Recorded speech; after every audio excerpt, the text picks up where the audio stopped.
¿qué es el mercantilismo y cómo colapsa? Que es efectivamente lo que intentas explicar en tu artículo. Bueno, a ver, muchas veces los historiadores queremos meter conceptos en los títulos de nuestros trabajos, pues para hacerlo un poco más, lo que en inglés diríamos catchy, ¿no? Más interesante. Oh, claro, suena un poco rimbombante, pero ciertamente debemos situar este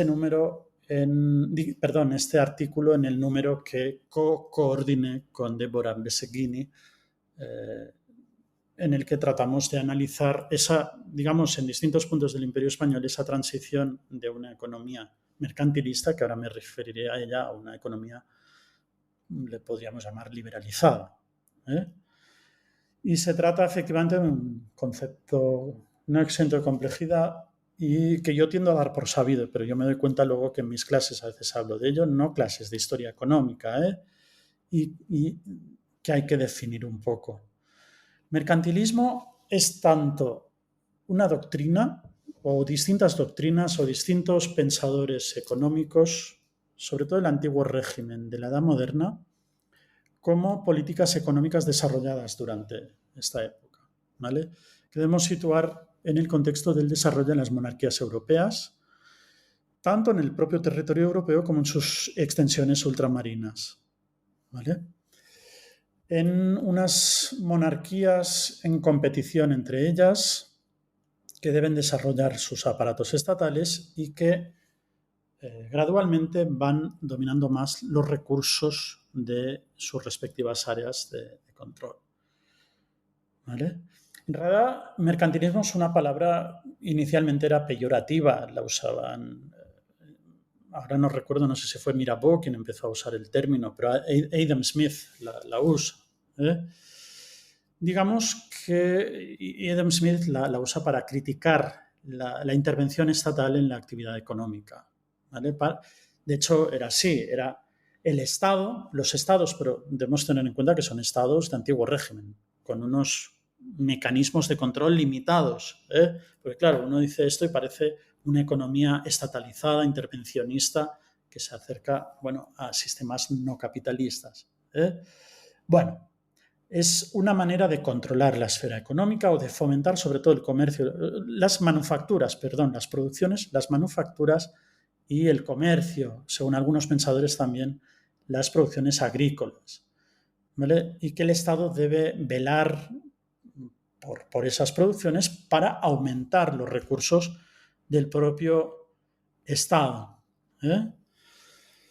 Bueno, hay varios pensadores, pero el ejemplo de mercantilismo por antonomasia y que tal vez a la mayoría de oyentes les resulte familiar es el colbertismo o Jean-Baptiste Colbert, el ministro de Luis XIV, el rey Sol en Francia, y que en el caso español, sobre todo los Borbones, tratando de reproducir el modelo francés en España, pues replicaron. Bueno, son distintas maneras de hacer y doctrinas, pero como he dicho, aparte de la centralidad de manufacturas y comercio, pues se concibe que la abundancia, la riqueza es un motor del Estado y el mercantilismo introduce algunas nociones propias que yo creo que nos ayudarán a entender qué es. Para empezar, no siempre es así. Esto suscitó críticas en su momento, pero el pensar que la riqueza de un país se equipara también a sus reservas de metal precioso, ¿vale? Y esto nos lleva a la idea de balanza comercial entre países y que los países deben aumentar sus reservas de metal mediante una balanza comercial favorable mediante su comercio. Y esto se traduce tanto en el comercio en la esfera europea como ultramarina, y los estados deben imponer restricciones o fomento de esos intercambios para fomentar sus propios intereses. Bueno, y ya para finalizar, de hecho es propio del mercantilismo y ahora entenderéis por qué hablo del colapso del mercantilismo y qué tiene que ver con mi artículo.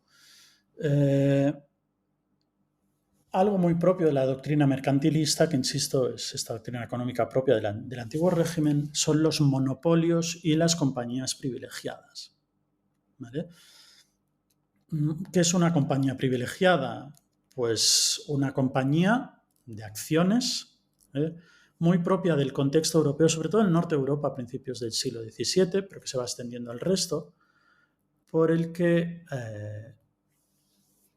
los estados, las monarquías, establecen un monopolio en un área específica de comercio. Hubo muchísimas compañías privilegiadas y que solo los miembros de esa compañía, que reunían muchos recursos, podían comerciar en ese área específica. Por ejemplo, la compañía inglesa o británica de las Indias Orientales tenía el monopolio del comercio asiático, comercio entre los súbditos ingleses o británicos.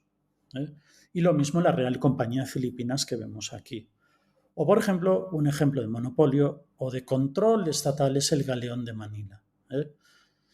Entonces, estas estructuras, precisamente en el contexto de mi artículo, analizo cómo se están desmoronando, cómo están llegando a su fin. Y justo en ese proceso de descomposición, en realidad, los actores que pertenecen a esas estructuras reaccionan y usan lo mejor del viejo mundo que se desmorona, el conocimiento, el acceso a los mercados, el crédito, las redes, etcétera, etcétera, para fomentar sus intereses privados. Y en particular en Asia eso se traduce en el comercio del opio.